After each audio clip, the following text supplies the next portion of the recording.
He just kind of nonchalantly said in a video that he's finally got his bedroom back. I can't remember what he did, but he did something naughty. So his mum forced him to sleep on a beanbag in the basement for 7 months.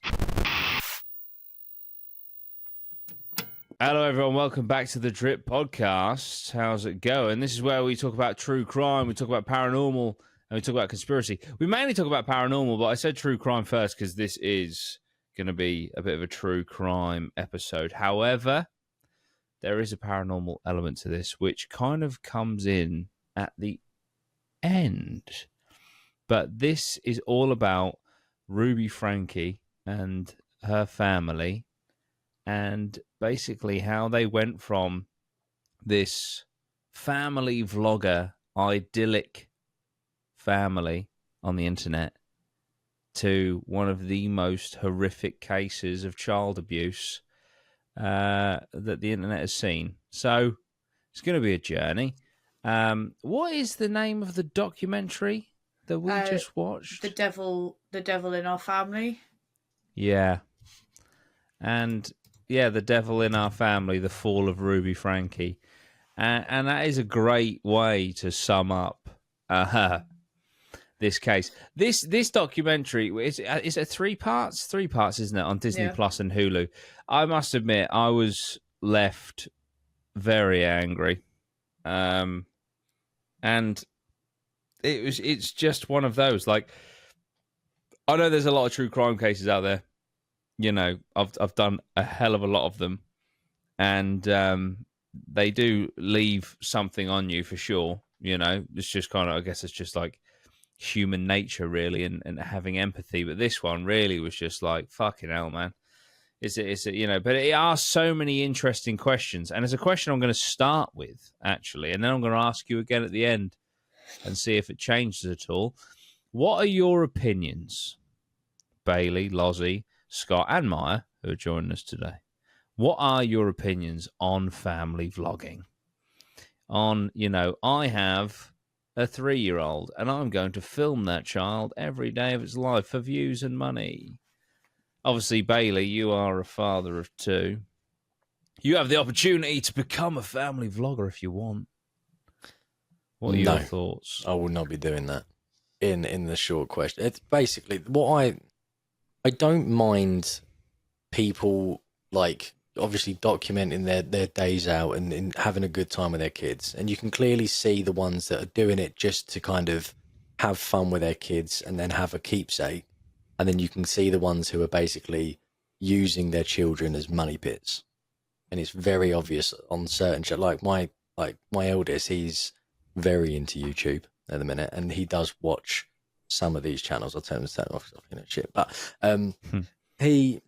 you can see the ones, and it's just like, you know, that kid just wants to go outside and play some games or play with their toys or whatever. And it's like, no, we're going to be doing this today. And it's like, does a kid really want to do that?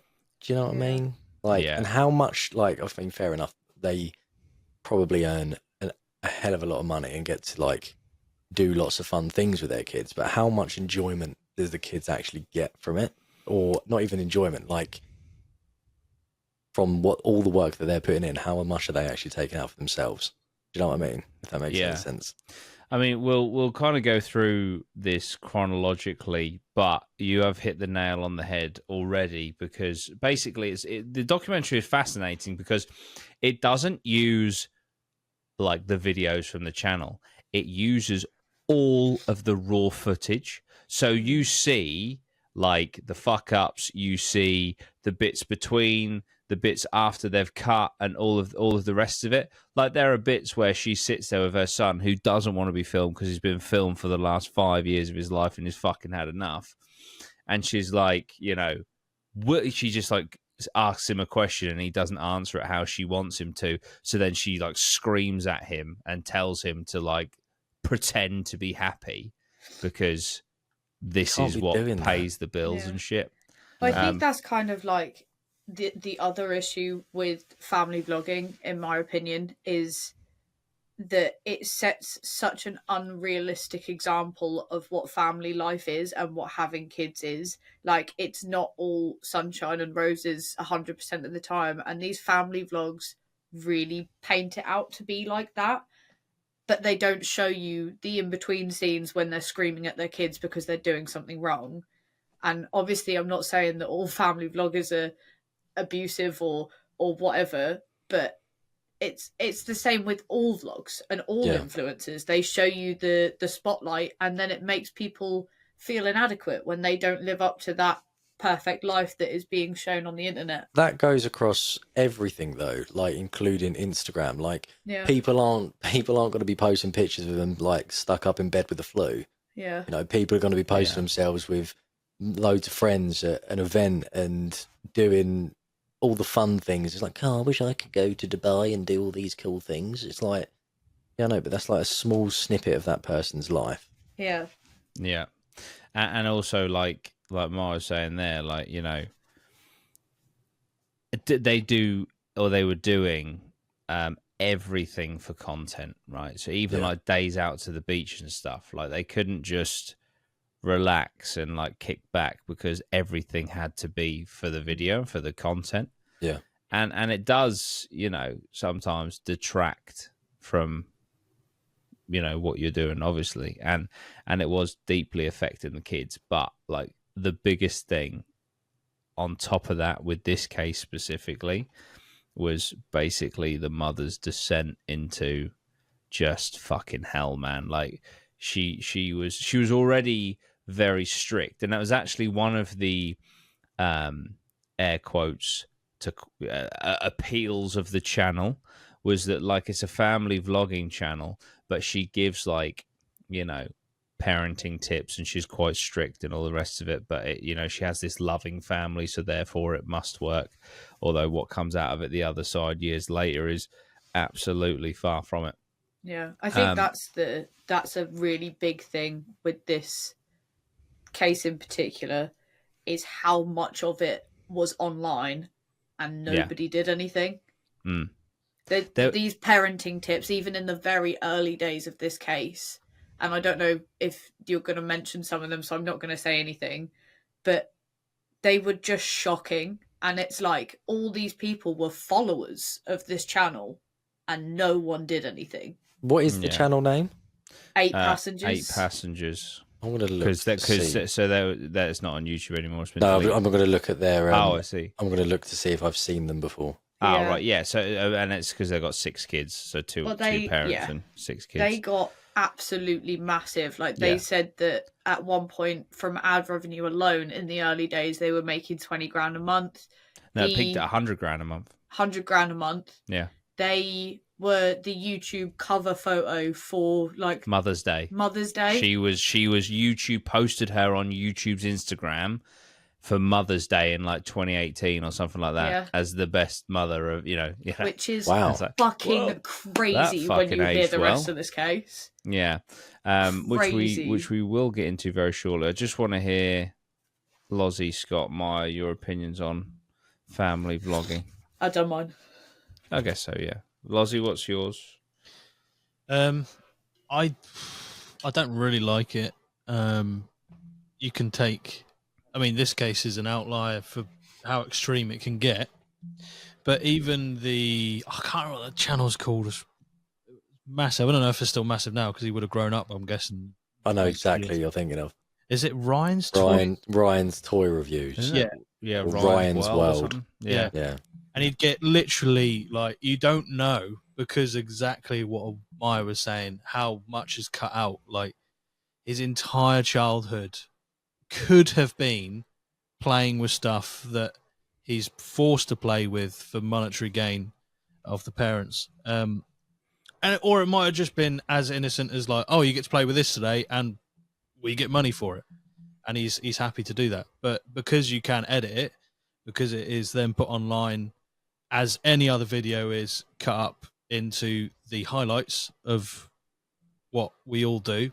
We do it in some of the investigations we cut. We don't put everything that we film up. Otherwise, people would just not watch it because it's just going to be too long and not have enough hooks in it. But where I kind of feel a little bit iffy about the whole thing is the financial aspect, because there's no guarantee that the child actually going to benefit in any way financially, apart from having a roof over the head, I suppose, and having food provided, whatever, all the basic stuff. But later on in life, does the kid ever reap the reward of what they basically were involved in? Which I think is an aspect that sometimes you don't really think about. Do the children? We've heard it multiple times in entertainment when child actors never really got access to their money. Sometimes the money was just never there. It was just gone by the time they were 18, old enough to actually make financial decisions. So, yeah, I think that's potentially a really sticky point about this. Mm-hmm. Scott? Yeah, I think similarly. I think family vlogging channels, I think my big issue with them is that they're not vlogging.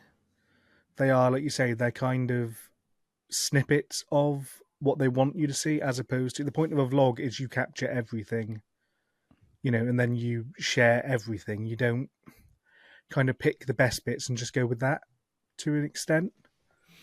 Yeah.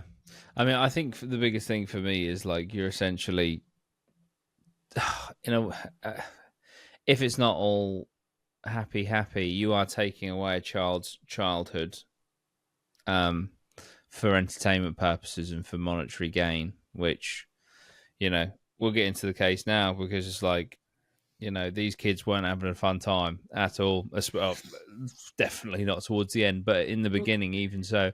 Yeah, the oldest daughter said that in a very, very short amount of time, the house literally turned into a movie set. Yeah. Like, that's how she described it, was the whole house was just a set at all times because nothing in those vlogs was real. So it's not a way of living a life. And also, like, I know that, like, we're filming right now. Yeah. And Bailey, like, you've got kids or whatever, right? But obviously if your kids were, well, let's not even go with like shouting and screaming. If your kids were talking outside that door, you would probably mute the mic and be like, is everything all right? Blah, blah, blah. I'm just filming in there, blah, blah. She literally, if there was like even a mutter near within the vicinity of the house while she's filming, she would literally, because all this footage is raw, so you see the bits between the takes, she'd literally lose her fucking mind and scream at her kids that are like 3 years old for daring to speak while she's trying to record. It's just nuts. Like fucking hell, man. The documentary is really interesting, like, because I've heard this case a lot. Like, I've listened to loads of podcasts and videos on this before, but the family decided to make this, or to partner with the documentary makers for this documentary, and gave them all of this unseen footage. And it's just like, when you actually watch it, it's like, oh, fucking hell, okay. That's just like, you could just see the evil in her eyes when she starts shouting at her kids. And it's so weird how, like, because she'll literally be like, fucking shut the fuck up, like screaming at her kids or whatever. And then she'll turn back to the camera and it will just drain away. And then she'll go back to this, like, immediately go back to this, like, super bubbly, lovely mum. And it's like, fucking hell, like, it's so scary to watch how she can jump and how fake it was. It's almost like with that kind of reaction to it, it's like you don't see them as your children and you're the parent anymore. You see them as employees. Yeah, literally. Or cast members. Yeah, they're the cast. She's the director. Yeah. Essentially. Yeah. And she's telling them off. Yeah. Oh, it's nuts. It is. But obviously, it gets worse. It gets fucked. So, right. So you've got Ruby Frankie, who was a Mormon mother of 6, who went on to, alongside obviously her children and her husband Kevin, became a very well-known parenting influencer on YouTube. Probably one of the biggest. They amassed, I think they peaked at like 2.5 or 2.9 million subscribers, something like that. Well, that was kind of their like niche, was because they were also a Mormon family. And because they really followed that religion, because I think they said something in the documentary about how, like, the Mormon belief is that you need to be pure. So Yeah. a lot of their parenting styles was making sure that their children were very pure. Mm-hmm. So I think it appealed to a lot of people, and that's why they got so successful. Wasn't there another Mormon family vlogging channel? Was it the Shay Charles? Are they Mormon? Yeah, Shay, yeah, whatever his name was. Yeah. And he called his fans the Shay Tards, didn't Love that. he? Yeah. But yeah, and then I think he cheated on his wife or something, and it all went tits up. I can't really remember. He was like one of the OG YouTubers, weren't he? When was this family active? So this launched in January of 2015, and it went all the way up to 2023. Yeah, Okay. 2023, I think. Yeah, it went through lockdown. Yeah, I think it started getting a bit fucking funky during lockdown. I but think it went through lockdown is when it all kind of really went fucking south. Right. Yeah, I often think about shit like this, right, with true crime, documentaries, because I think back to like, oh, what was I doing in 2020? What was I doing in 2023? What was I doing in 2022? When all this is going on, there will be something going on right now. There will be like someone has murdered someone, or so, or doing something like a few months ago, and they've not been caught yet, or that's happening right now. That in like a year or two, when there's a documentary out, it'll be like in January or February of 2025. I always think like that. What was It's I really doing? weird. Yeah, Filming a podcast about Ruby Frankie, yeah, talking about this. yeah. Literally, very meta. But yeah, so they created this YouTube channel, 8 passengers. It launched in 2015, January 2015, so 10 years ago. And it showcased the daily lives of the Frankie family, aligning with the values of the Church of Jesus Christ of Latter-day Saints. And the content resonated with audiences, amassing well over 2 million subscribers. So yeah, that's kind of how it opens, really. It just goes into who they are, and just how I think she always wanted to be. She's kind of, her husband said she always wanted to be a mother and wanted to be a great mother, and I think she wanted people to know that she was a great mother, and that was really important to her, which is why she kind of then decided to showcase it on YouTube. And obviously it just resonated with people, struck a chord, and kind of blew up massively. And it started out very innocently, and to begin with, the kids loved it. They filmed things like making cakes and going to the beach and stuff like that. But it started, the kind of mask started to slip as the kids got a little bit fed up. She got more strict, and there was certain elements of her parenting that the comments to begin with were like, oh my God, this is amazing, you're amazing, this is fantastic. And then there was the odd thing that was coming out accidentally, like Chad, who was the eldest son. Oh, this is the thing that really kicked it off. What? Yeah. So Chad, he just kind of nonchalantly said in a video that he's finally got his bedroom back. And it's a bit like, what do you mean you finally got your bedroom back? And it's like, because I can't remember what he did, but he did something naughty. So his mum forced him to sleep on a beanbag in the basement for 7 months. Sorry. Rather than having a bedroom. And 7 months? 7 months on a beanbag in the basement, yeah. And what did he do to get that sentence? I actually can't remember. It was something tiny. Like, I can't remember what it was, but there was a lot of, throughout, he often gets in trouble for things like, trouble to that extent for like watching porn and things like that. So it was just like little, something tiny, but that would be impure. But he would also refuse to film certain stuff. He did get to a point where he basically hated his mum for being so strict and for always putting a camera in his face, and he was very disobedient. And obedience is kind of a key to this whole thing because,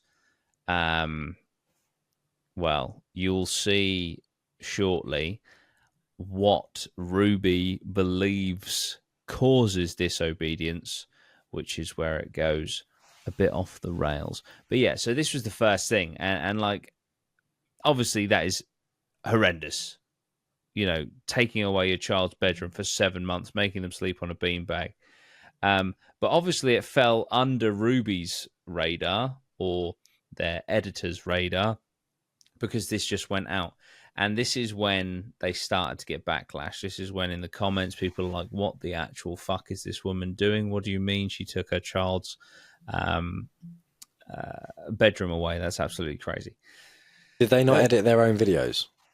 Not by this point. I wouldn't have thought so. It's never really confirmed whether they had editors or not, but the way that she talks in the raw footage leads me to believe that she had editors because this kind of like she gives instructions and stuff. But I wonder if the editor was like, let's see if anyone picks up on this.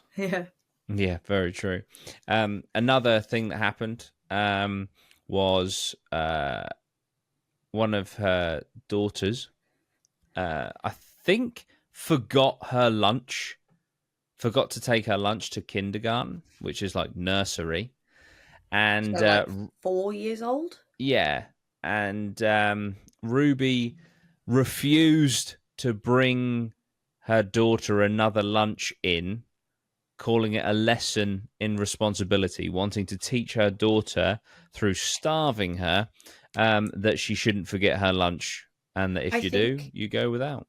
With that, I'm pretty sure that all the kids were responsible for taking their own lunch, or maybe even making their own lunch. I don't remember to what extent, but in that situation, the teachers called her and they were like, "Look, she's forgotten her lunch. Can you bring it in, please?" And Ruby was like, "No," and then bragged about it on YouTube.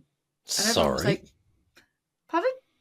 Like a kindergarten is like 3 to 5, I think. It's really nursery. young. Yeah, it's nursery. Yeah.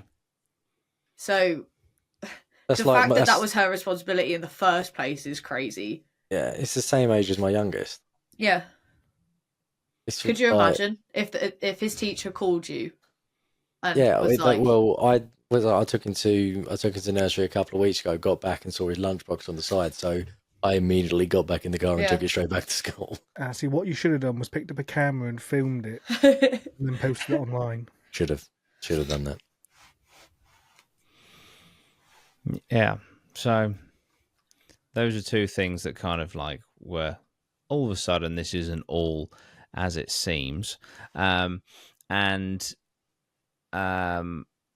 there was also just a lot of public shaming of her kids just in the videos, you know, and like, I guess if it's like in her nature as much as it was to, you know, be fucking nasty to her children, the facade can only last for so long before, you know, little bits get caught on camera here and there. And that's what was happening. And surprisingly, it divided opinion. You'd think it would just all be kind of like negative, but some people still praised Ruby's discipline, but others saw it as major signs of emotional and physical neglect of the children. So yeah, so the channel, you know, they're majorly famous. They're all famous. Like Chad, he was getting lots of female attention. It says in the documentary.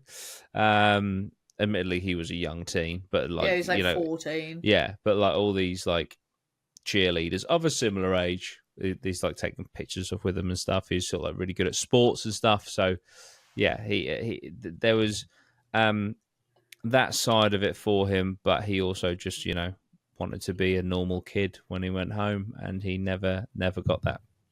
So yeah, all of these parenting methods caused a lot of tension. I mean, the dad, Kevin, who we'll get into a lot more a little bit later on, to me, in the early stages of the documentary, and therefore chronologically early into this whole case, he just seemed more kind of not annoyed, just uncomfortable being on camera rather than, you know, how his kids were being treated. But then maybe from a discipline point of view, maybe he, you know, agreed with some of the, you know, the things that she was doing. It was very much a case that she wore the trousers in the relationship, without a doubt. And maybe he was just scared of like being told to sleep on a beanbag for 7 months. Maybe, Literally. maybe. But yeah, he's a very interesting character. And spoilers, he's not in prison, which would allude to him being a victim rather than a perpetrator in all this. But it's just a very interesting path that he takes. So yeah, we shall talk about him a little bit more. But at this stage, there was a couple of them, like, behind the scenes clips, like the one where she's sitting in the bedroom counting the marbles and she shouts at her kids and he literally just goes, "What, are we not allowed to speak?" So, like, even at this point, while he's not exactly defending the behaviour... No, he's just more annoyed about the filming, is how it felt to me. Yeah. At this stage. You know, like At least the at this camera just point. rules their life. At this point, he was at least fighting back against her. Yeah. In some form. Yeah, I guess so. Yeah, but he shouldn't have just, like, he should have just tried to put a fine stop to it, though. Yeah. Oh, mate, just. But the thing is, though, wait. if he potentially agreed with it at this stage, because at this stage, it's not good, but it's just like ridiculously strict parenting. Like, I don't know. I don't feel like it's necessary. It's definitely it's negligence, not exactly. I don't feel like you could class this as abuse. It's not malicious. Yeah, I mean, also, I want to just, because you say that, Mara, I do want to just mention, like, you know, the Chad thing with the bedroom. Although I said that as one of the first things of, like, signs of abuse, that was when he was a young teenager, and this did start when he was about 7, I think, 7 or 8. So that bedroom bit is years into it, to be fair. 2019, I think. Yeah, something like that. Because he's not much older now. Yeah, I couldn't really work out how old he is now. No, me neither. But if I had to guess, I would say early 20s. Yeah, but the two eldest children, Chad and Shari, Shari, they started distancing themselves from the family and from the mum, just because of how... I don't know if this is spoilers, but they're both in the documentary. They're the only ones that are. The younger children are all blurred out throughout the whole thing. I don't think they're 18 yet. I think that's probably why. Yeah. But these two are over 18, so I think that it's their choice if they want to be in the documentary. Yeah. And they both decided to. And I assume this is maybe where the footage came from. Yeah, more than likely. So Ruby's relationship with her extended family, including her sisters, began breaking down due to their concerns. So, you know, outside of this little bubble of the Frankie family, people are starting to really kind of be concerned. And they move into like a really nice neighborhood, like I think it's called like Happy Valley or something. In Ohio. Yeah, it's absolutely, I mean, it's idyllic, man. It's you see ridiculous. it's fucking gorgeous. The houses are unbelievable.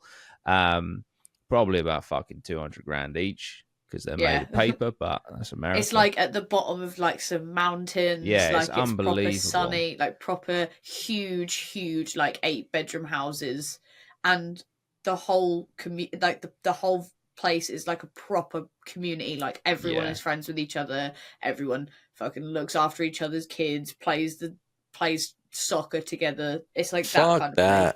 The mums go to yoga together. It's like one of those communities. Yeah. But they're all super in each other's business. Could not think of anything worse. And, don't care how nice the houses are. Get me out of that shit. Well, the family move in and they don't really integrate too well. And obviously, you know, you got Ruby walking around with a camera outside her house filming random shit, and people are all a bit like, that's a bit odd. Yeah, and also filming other people's houses without their permission is what a lot of people didn't like, because she'd be filming walking and there'd just be like their houses in the background, Yeah. and they just weren't happy. They weren't feeling it. So we're now going to introduce a big character. We're going to introduce Jodi Hildebrandt. She was a self-proclaimed therapist and life coach who ran Connections program, spelled Connextions, and it's the TLDR is she hates men and it's a cult. Nice. Yeah, so the core beliefs of Connections is taking extreme accountability and obedience, viewing emotional struggles as a sign of spiritual corruption, and justifying harsh punishment to correct these behaviors. Now, Ruby became deeply, deeply, deeply involved in Connections and started applying the extreme ideology to her children. So this is where, you know, the whole obedience thing in her head really, even though it was already at quite an extreme level, really takes a dive off a cliff. And she starts demonizing her children for this lack of obedience.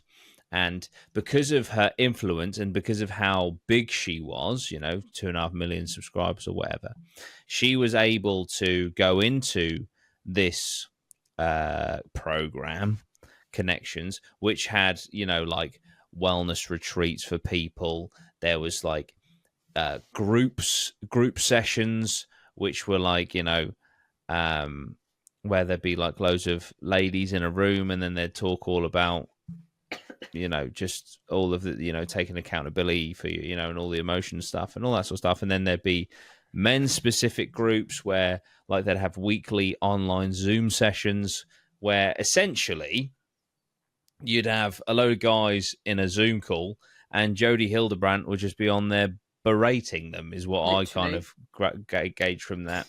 And Nice. it was very, and it is explained in the documentary as well, like, you know, she had a failed, this Jodi Hildebrandt had a failed marriage. Her kids no longer spoke to her, but she was like this multi-millionaire therapist that apparently actually got struck off of the register for just basically demonizing people in their relationships.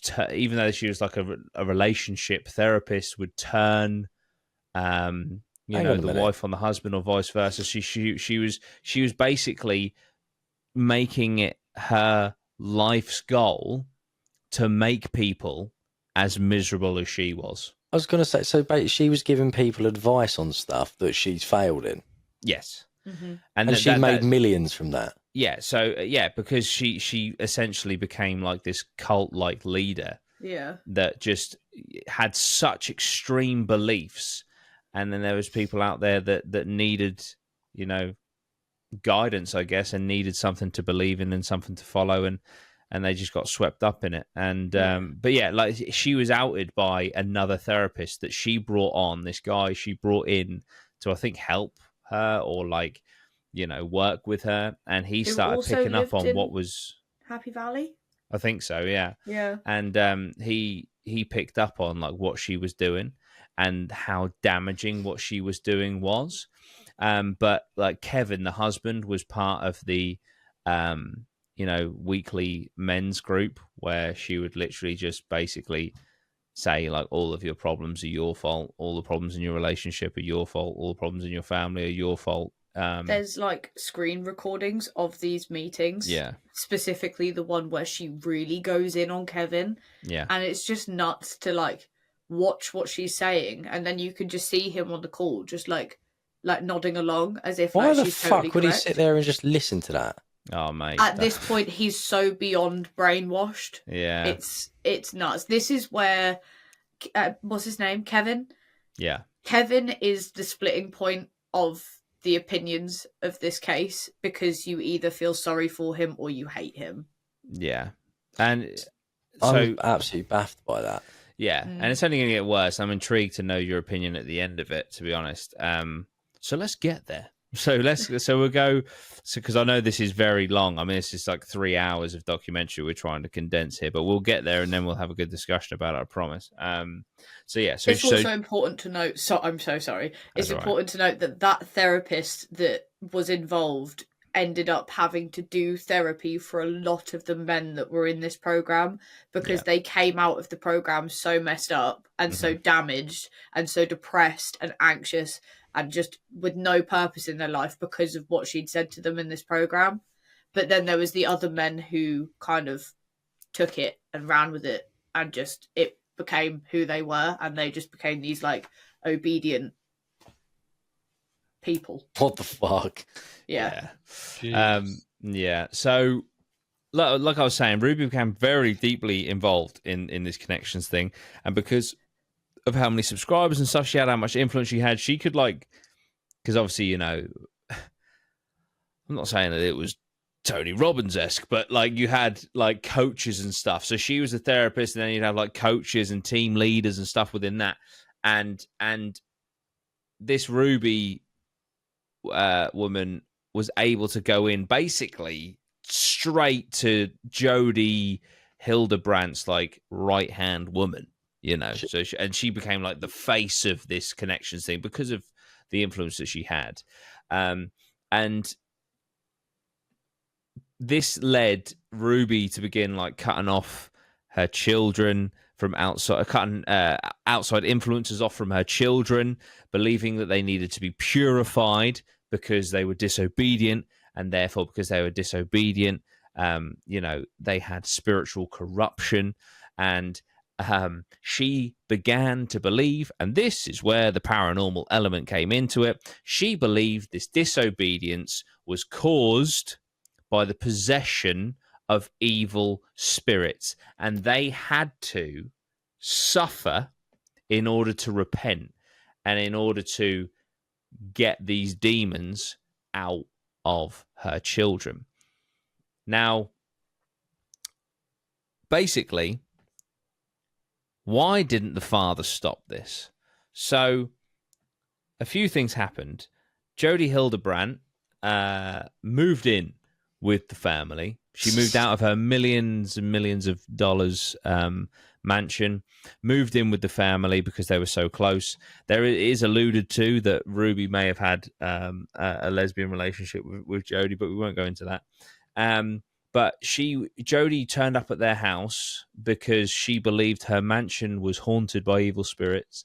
And then when she moved into their house, she started to, and it's all on video, display kind of like the stereotypical possession traits, you know, where she's like, she's like writhing up against a wall, and you know, with like a distorted voice, she's like, she belongs to me now, and all this sort of stuff. And I have to say, I hated every single moment of it because I just. Was that? Sorry, was that the therapist or the mother? The therapist, Jodi Hildebrandt, is no, the, she what it was. Yeah, she was like air quotes possessed, and you know, like a preacher came out to do some blessings and all this sort of stuff. And Ruby, like, basically kept looking after Jodi through all of this until there was a point where they then began sharing a bedroom, and then they were inseparable. And then Ruby turns around to her husband and says, like, you know, our son Chad has to go away because he's disobedient. Cherie had already gone off to uni and basically had said, fuck this. What happened with Chad is Jodi believed that the reason she was getting possessed. Oh yes. Oh my was god. Because Chad is watching porn in the house. So she was yeah. So then Chad gets kicked out. And he's like what, 16 at this point? I think he was 17 when he got kicked out. Yeah, Jesus and then God. and then there's literally footage of Chad like packing up all his boxes to leave she's home. Vlogging it, by the way. Yeah, she's vlogging it, and the husband comes home from work or whatever, and Ruby goes straight up to the husband and says, "This is basically all your fault. I need you to leave as well and not speak to us." and not speak to the children if you want any chance of coming back to this family. So he is literally evicted from the home, evicted from the family. He's not allowed to contact any of his children. And Cherie, the eldest daughter, is out of the picture for a little while. So she texts her dad, sort of being like, what the fuck's going on? And the dad, because he receives his message from his daughter, panics that he's never going to get Ruby back, so blocks his daughter. And then that could, because she reached out to her dad, she kind of gets completely cut off and stuff. It's always really weird, right? But anyway, so the dad, all he wanted, he said in the documentary, all he wanted was Ruby back. He even said, like, he didn't care about his kids in that moment. He just wanted Ruby back, right? And then if he gets Ruby back, he gets his family back. It's all happy days, right? So this, and I'm sorry to say it, but it did make me angry. Poor excuse for a man. Abandoned his children for a year, okay? So now we've got the dad out of the picture. We've got the eldest son out of the picture. We've got the eldest daughter out of the picture. We have a psychotic therapist, a psychotic mother, and 4 incredibly young children in the house, right?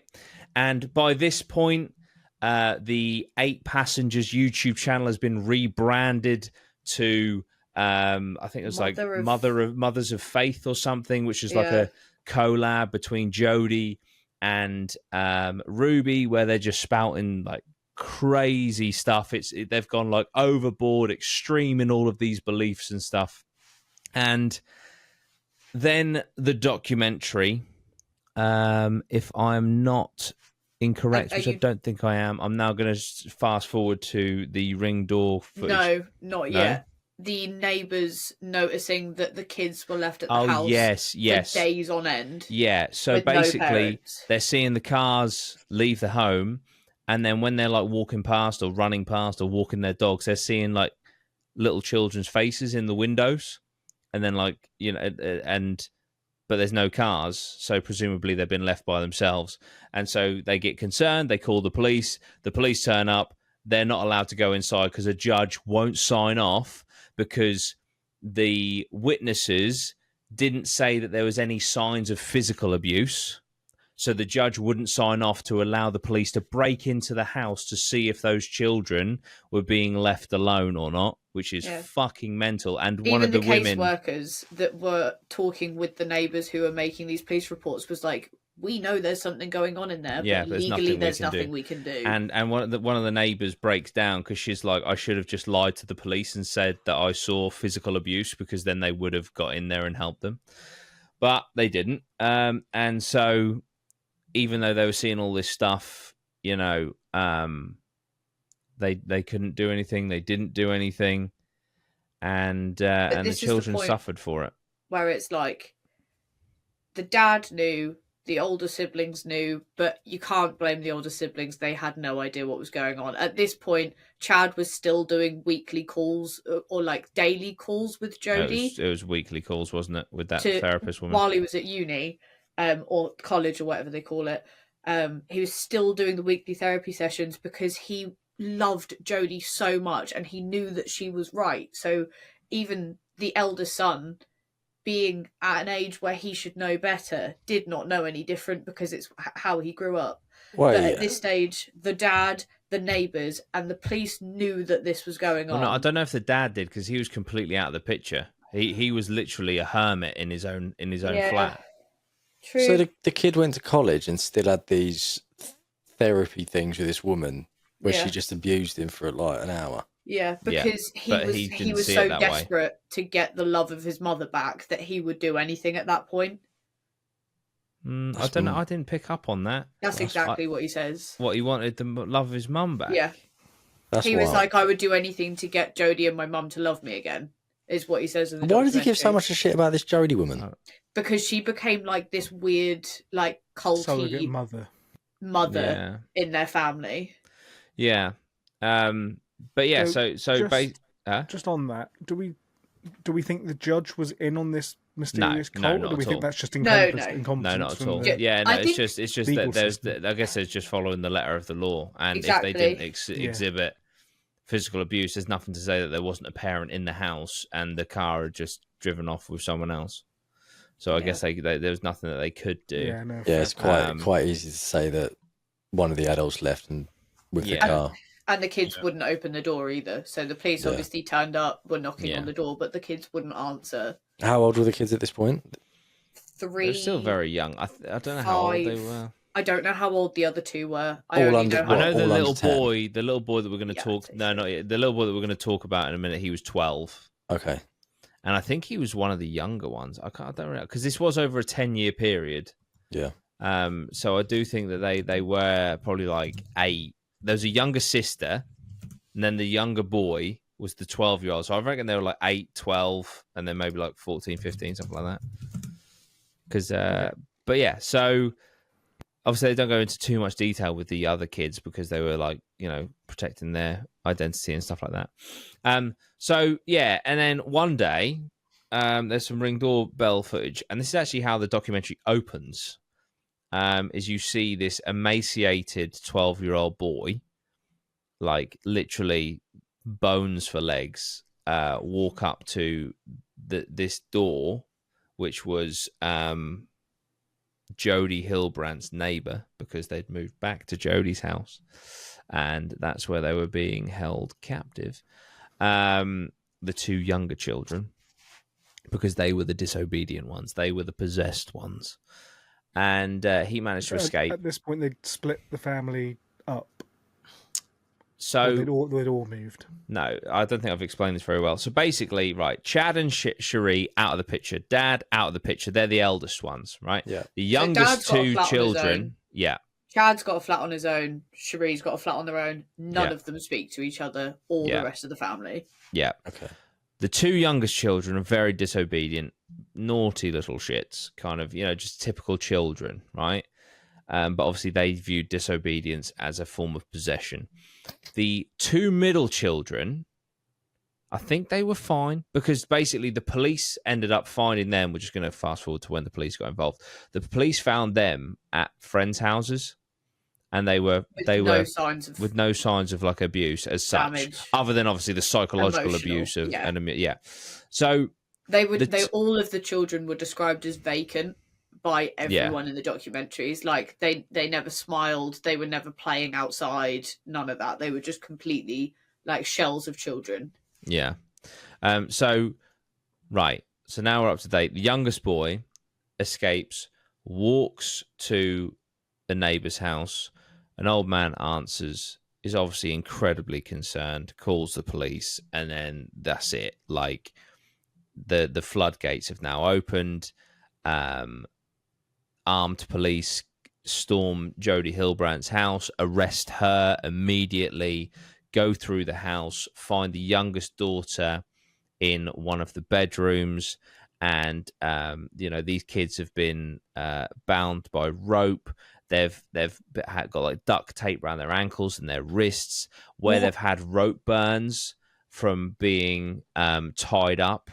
They put like a cayenne pepper paste, like a spicy paste, into their wounds to make them suffer more. What the actual fuck? Yeah, the mother had a journal. She journaled the entire thing, and there's like segments in her journal where it's like, because obviously they're all malnutrition, they haven't been fed. There's like block capitals like "I will not feed a demon" and all this sort of shit. I will do this until they die. I will do this until they die, as in their children, not the demon. And yeah, she just completely lost the plot.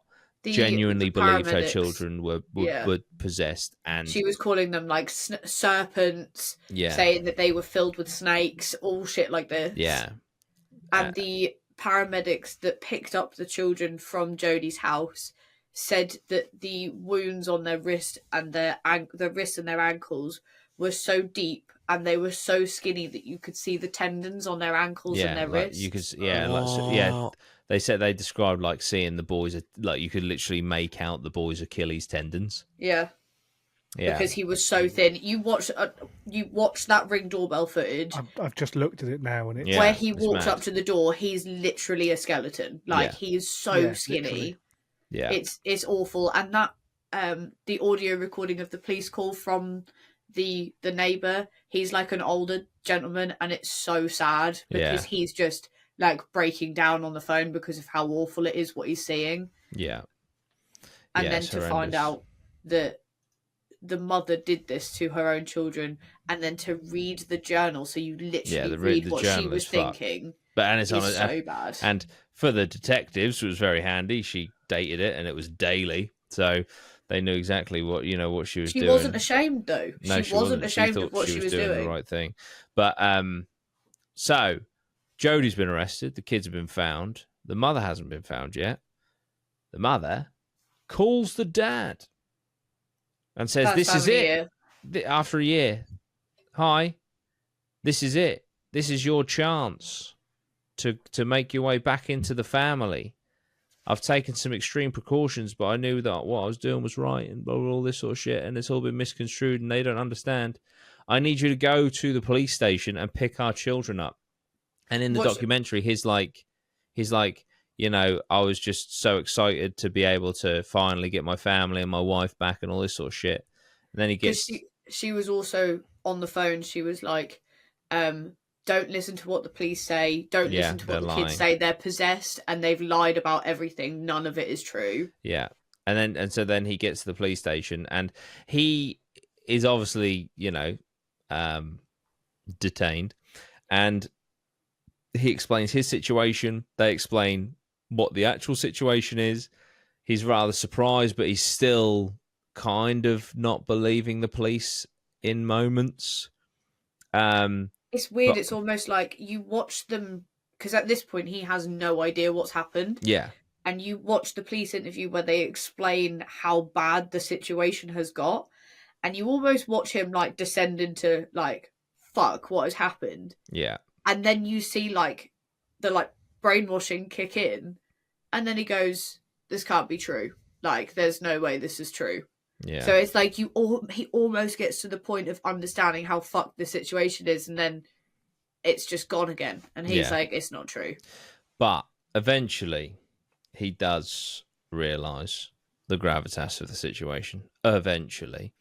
After like an 8-hour conversation with his neighbours. Yeah, and police and all sorts. And then she's arrested, and Jodi and Ruby are both charged with, I think, 4 counts of extreme child abuse.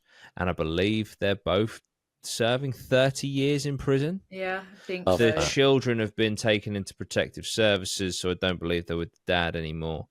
But I was just, if I'm wrong, I'm wrong. But it's just my opinion.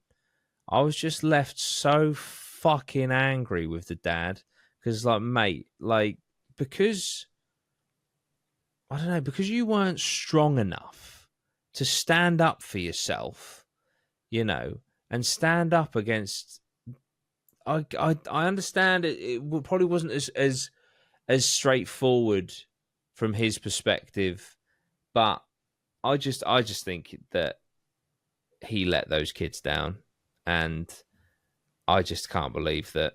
Not that he's not in prison, but it's just, I know that he was like, it haunts me every day that I didn't do something and all that. And it's like, good, because those children suffered so much because you weren't fucking man enough to do your role and your job and your duty as a father to protect your fucking children. And it just pisses me off so fucking much. Mm-hmm. Just like you just fucking sat in a fucking Zoom call, letting this Jodi woman just berate you, and seeing that your children were getting abused by your wife, and you were so fucking desperate to be loved by your wife rather than protecting your children. It's pathetic. Yeah, no, it is. It is. I just think to be on the other side of that argument, I feel like with abuse victims, and you could definitely argue that he was a victim of abuse too. Yes, I can see that. I can. When abuse starts out very small, and then you accept that small abuse, and then it gets worse, and then you accept that, and then it gets worse, and you accept that, and so on and so on. If that man wasn't a victim of abuse and wasn't brainwashed, there is no way he would have sat in that Zoom call and let himself be berated and kicked out of his own home and all of the rest of it. The behaviour of Kevin is not that of somebody who's in control of their own actions. That's what I think. I feel... I get where I you're don't know. coming from. I do get it. Maya, I agree with you. I do. But in my opinion, and I fuck it, and obviously that Ruby is an evil, evil, evil woman, and she let her kids down on a level that she doesn't even deserve to be breathing, in my opinion, right? And I understand that he was a victim in this too. But being a father is so much bigger than himself. Do you know what I mean? Yes, he was a victim, but so were his children. And he should have fucking crawled over broken glass to protect those fucking children. Instead, he fucked off because he wanted to fix his relationship. No, what he should have done when he fucked off is taken with him. Yeah. That's what I would have done. Yeah. Do we know what their relationship was like prior to the vlogging and stuff starting? Was there any mention of that?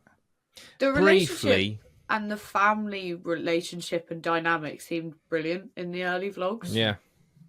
But naturally it would, because like we said at the start of the podcast, it's all fake. Yeah. Yeah.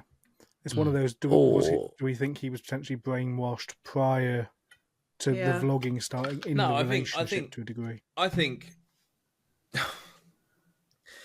so apparently when they got together, or just before they got together, there was like 4 or 5 men that were also interested in her, wasn't there? They were like all courting her at the same time, and he won.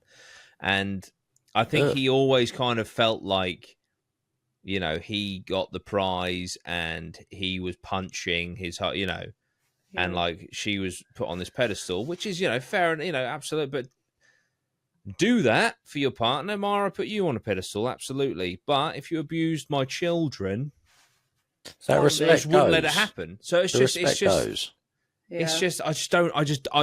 think don't understand it. To lend to your argument is in the documentary, because he is in the documentary a lot. In the documentary, at the end, he talks about the guilt that he feels, and if that was me or any of you lot, and you come out, because he came out of the brainwashing, he's no longer in that anymore. He doesn't love Ruby anymore. I mean, he does say that he still loves her. He says he'll always love her, yeah. But he's definitely out of that brainwashing cycle now. He should be so riddled with guilt that he shouldn't be able to live with himself. And yet he doesn't seem like he feels that bad. Yeah. If I'd found out that at the result of my negligence and something that was entirely within my control to stop, if I realised one day that there was something that I could have done, you just never get over that. I certainly wouldn't be doing a fucking documentary about it. I tell you what I loved, though, what I fucking loved in this documentary is this obviously in America, it's this British guy is the producer, is the voice behind the camera when he's interviewing people. And towards the end of the documentary, he does get incredibly blunt with the dad. Yeah. He's just, so the dad's like doing an interview. And he'd be like, the producer's like, do you not think you could have done more? Yeah. And he's like, well, yeah, I mean, obviously. Do you feel guilty for what you did or didn't do? That's the question. Yeah. And so I loved it when that happened. So I was like, yeah, fucking stick it to him. He does do that throughout as well. He's like, because when they talk about like little things that happened, he's like, do you not think you could have picked up on it here? Yeah. Because I'm not being funny. Like if we have kids or whatever, and then you say to me, because of blah blah, he's going to be banned from his bedroom. I'll be like, are you fucking mental? No, he's not. The thing is, the reason that I know that this would never happen, and I know that I would never end up being a Kevin, is because biologically you're wired to love your children. Because, through the process of evolution, you are biologically wired to love your children and do anything for them. So that bond is so strong. The bond that I have for my cats is obviously very strong, but it's not biologically wired. I just love them because they're cute little fluffy animals. If you did anything to upset Small and Bean, my opinion of you would drop so low. Yeah.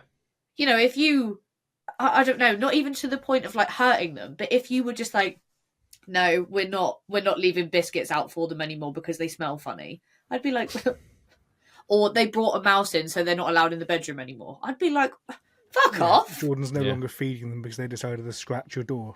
Exactly. Yeah, so it'd be that's what I things mean. like that, and that's on a level with a cat.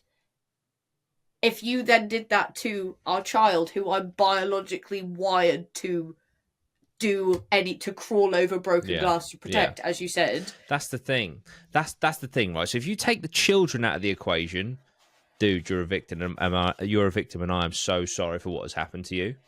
But because they were his children and they were his responsibility and it was his duty, I'm sorry, dude. I am sorry for what happened to you. But there was something so much fucking bigger than you that you were responsible to protect and you didn't. Yeah. And that is what has fucking made me angry. Yeah. The thing is there is, as I was saying, biological, like chemical connections between you and your children.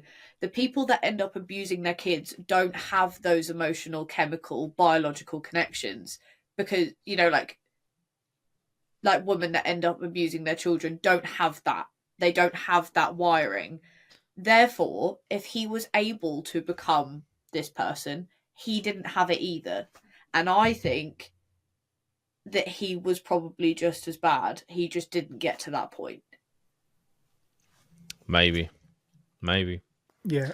I almost, by the sounds of it, and this is really weird, it almost sounds like if the therapist woman was the other way around and she was pushing for the masculine side to be the dominant side there, this could have gone the other way very easily. It would have been the same story, just roles It would have been reversed. the same story, but they swapped. I think the therapist woman was the contributing factor to the mother being the abusive one. Yeah, I feel like, you know, this whole situation was a dumpster fire, but the therapist was like throwing on. Was she like getting off on it or something like? Petrol. What the fuck? Really what is she weird. getting from that? Yeah, well, she was doing it to everyone. She was just going around destroying cult people's leader.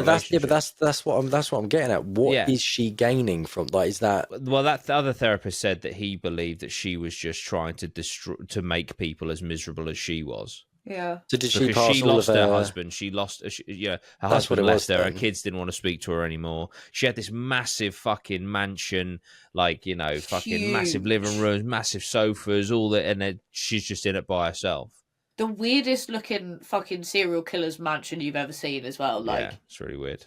So she was It's like- basically just saying to these men what she wishes she could say to her husband or ex-husband. Then Yeah. But yeah, it's just fucking, it was really weird. But it's a great documentary. The biggest takeaway from this case is how many people could have stopped it, law enforcement included. Yeah. the thing is, though, you find that across the board with so many 100%. things. 100%. So many things. Jamie Bolger. It's just like, you know, it's so unfortunate, you know, that the bystander syndrome, you know, which I don't like in myself, you know, like it sounds so stupid, but I went to my local corner shop one day and I was just getting some things and there was a big queue and this guy was absolutely smashed out of his tree and those two girls behind the counter and he started screaming at them, something to do with, I can't remember what the fuck it was, but he was screaming at them and everyone was just fucking watching. It is unbelievable. And so I just fucking asserted myself and shouted at him and like fucking intimidated him and he backed down because most of these people that do that are fucking pussies anyway. And he backed down and then he muttered something under his breath and fucking wandered out of the shop. But then everyone else was stood there while this pissed fucking guy was screaming at two women behind a fucking counter. And it's just like, you know, and obviously all big pat on the back for me for doing something. But the point is the majority of people will stand there It's and the baffling worst amount of them will just get their phone out. So it's, you know, Like, it's just Jamie fucking... Bolger is the worst case of that. Oh my ever. God. 26 people Yeah, fucking saw horrendous. those two boys with the kid Walking with him. after they'd been to the train tracks. Yeah. So at this point, he was fucked, badly damaged, and not one of those 26 they were people beating did him up. anything. Yeah, they were beating him up on the way to the train tracks, It's- and he was all bloodied and stuff. It's mental the amount of people that will just be like, "It's not my business. I don't want to get involved." Yeah. So, Or someone else will okay, do it. cool. I I do know it's an like- extreme example, but look Yeah. at what has happened. But I mean, Yeah. I do get it. Like in some scenarios, like it is obviously if you get involved, you could seriously put Yeah. yourself at risk. Of and course. you know, there are certain scenarios. But someone shouting at someone behind the shop, I would say something. If Yeah. I saw two children walking a smaller child who was beaten and bloodied, I would obviously say something. Yeah. You know, but someone fucking chasing someone with a knife, am I really going to tell him to not do that? Yeah, I'm probably going to that's- be like, yeah. ooh, gosh. How'd you get into that situation? Hope you're But- fast. But you know, but if you're noticing a pattern of adults, because if they're your neighbours, you know who lives in that house. Adults driving away from a house, not being there for hours and hours and hours and hours on end, and seeing young children in the windows while they're out. You know, I was just thinking to myself, like when the police were there, you know, and they were like, "Well, there's nothing we can do." I just thought, like, you know, why don't someone just step up and say, "Okay, officer, theoretically, if I just put a brick through their window, would you have to then go in the house?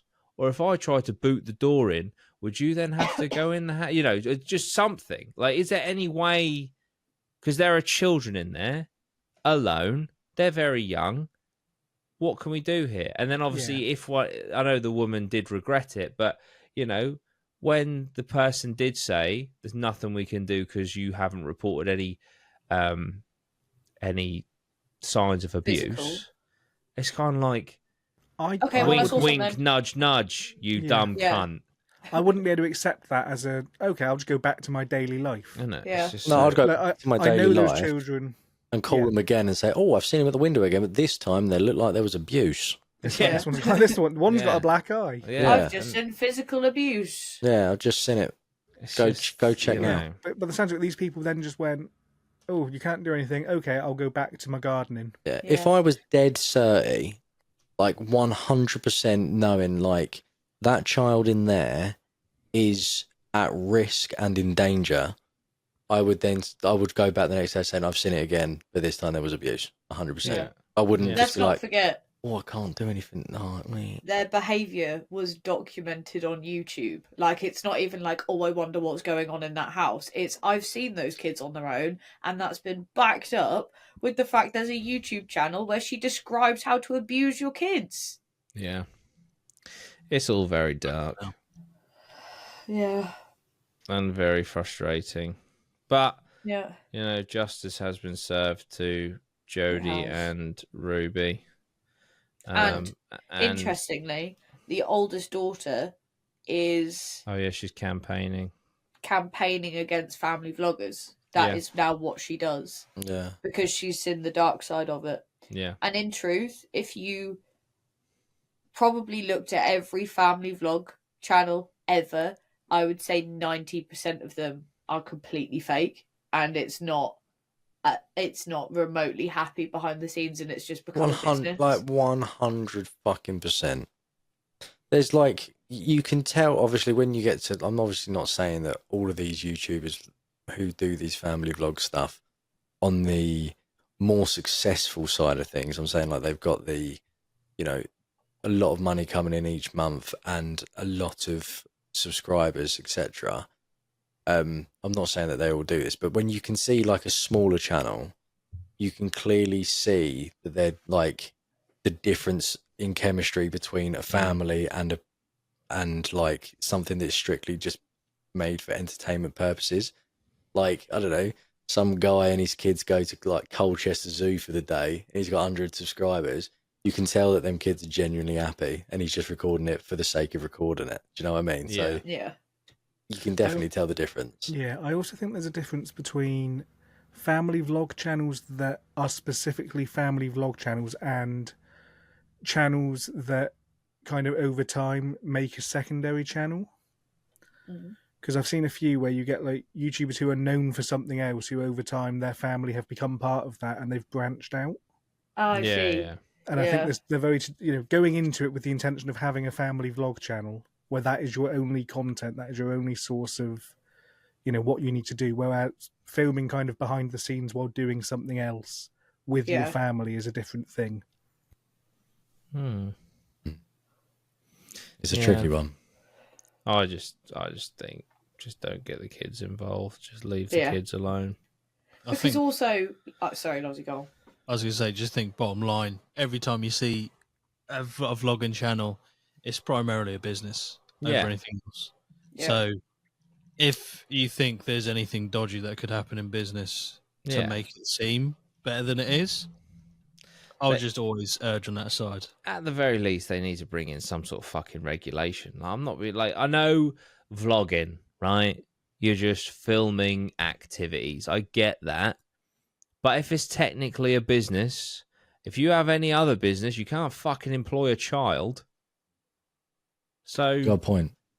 If you had a business making $100,000 a month, but you had child labor, you'd be shut down. Yeah, if 6 of your 8 employees in that business were under the age of 15, problems. Yeah, valid point. Very valid point, actually. So, just let the kids be kids. Like Lozzie brought up at the start about, young child actors, they're all pretty messed up now because a lot of them, you don't sign up for that life yourself. When you sign up for that life as an adult, you understand the consequences, or at least you have some idea of the consequences of fame. Yeah. As a child, you don't get a say in that, but your entire life you will always be the Home Alone kid, for example. Hey, don't disrespect Macaulay Culkin like that. I mean, he's bounced back, but he had a really hard time. Yeah. So what's that? That Amanda girl. Oh, Amanda Bynes. Amanda Bynes. Something like that. But she found they're right off a cliff. You look at all of them. Lindsay Lohan. Yeah. They all. Demi Lovato. Miley Cyrus. They literally. Anyone that had childhood fame essentially has plummeted at one point or another. Exactly. What about a kid from Spy Kids? Was he all right? He's just married to Meghan Trainor and just goes around watching her fucking perform. Exactly. Living the dream. And he was in Spy Kids, so it's win-win. That's it. That's the only child actor that's made out all right. Spy Kids. But I think it's a damaging industry, and I completely agree that there should be age restrictions, and I don't think that adults should be able to include their kids in vlogs. That's my opinion. It's no place for children. Yeah. I know this might be a bit of a controversial episode, but it's it's just a fucking dark topic, innit? And it's thankfully, it was for that little boy to be brave enough to to escape and knock on a neighbour's door, he almost certainly saved himself and his younger sister from death, and no 100%. One died, which is a miracle. That in is itself. the miracle in this story that no one died. Positive. But considering the mum literally wrote down that she will do it until they die. Yeah, that's mental. Insane. It baffles me. Yeah. I'll tell you what. That mindset. Right, just a little bit of light relief. There was a funny moment. So they've saved the girl, they've saved the boy, they're sweeping the millionaire mansion house, and she's got like a safe room, which is literally like a vault door, like the code, and then you got to turn the thing and the door, and because they obviously think like, fuck, if they like put a kid in, because she says like, oh, it's a panic room, and they're like, fuck, is there another kid in there or anything like that? Well, she claims that she's not been in there. Yeah, she's like, I haven't actually been in there, and I don't know what the code is. Yeah, I think it's a toilet. I think it's a toilet. And there's a panic room with a toilet and a sink. How big does your house have to be to not know what's behind one of the doors? No. She said there's a toilet and a sink in there. It's a panic room, but she hasn't been in there. And so she says, I don't know what the code is, which obviously they're a bit suspicious. And this one cop, right, he's just like, oh, fuck it, I'll just try it. He just puts 1, 2, 3, 4, 5, 6. and it opens, Wow. and it's like, no, and then you fucking see it. There's just 1, 2, 3, 4, 5, 6. And then Up the fucking in there dolly. was where she kept all of her duct tape. Yeah, rope, and the rope and the- shit. the So it's obviously where they were cayenne pepper tying them. mix. Yeah, yeah, No.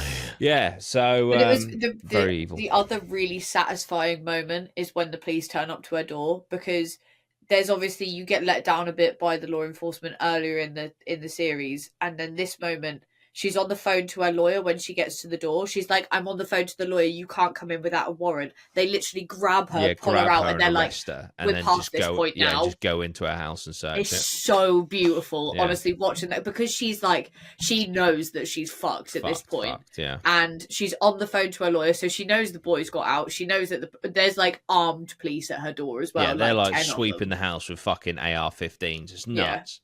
Yeah. And they literally grab her because she's like, you can't come in without a warrant. My lawyer told me so. They literally grab her, pull her out, and they're like, we're past that point, love.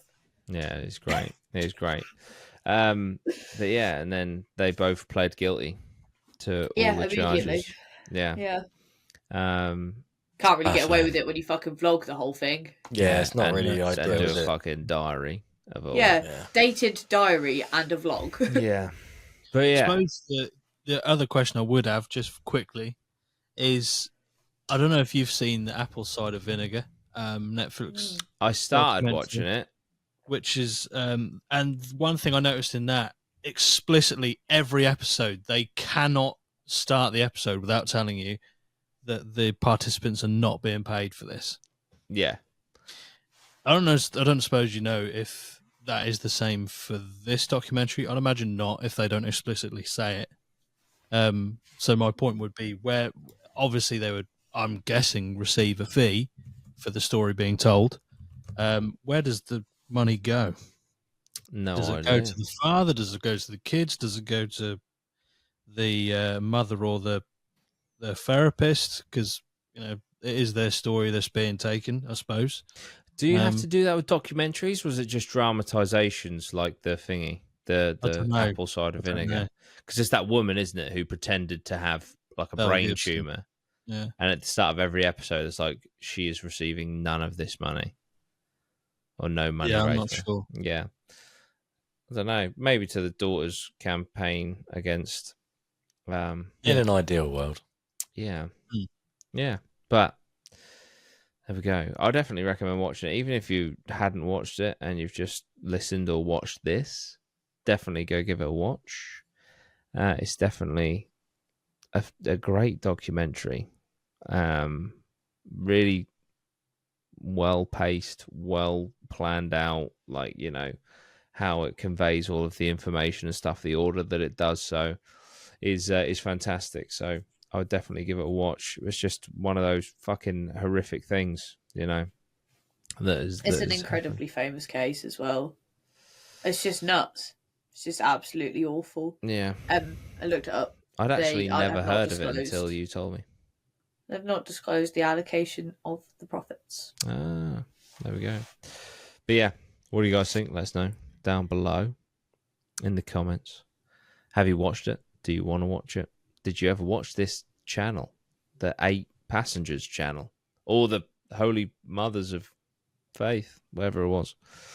But yeah, absolutely wild, wild, wild case. And if you'd like some more true crime episodes, then stick around. We also do paranormal and conspiracy. So it's all good fun here on the Drip Podcast. This has obviously Usually been a lot more serious. Yeah. The paranormal ones, we do have a laugh. But this one, Would have been a bit just inappropriate. don't do that. Just don't do that. So yeah. Hope you enjoyed. Let us know. Rate us 5 stars on Spotify. All helps, doesn't it? Right.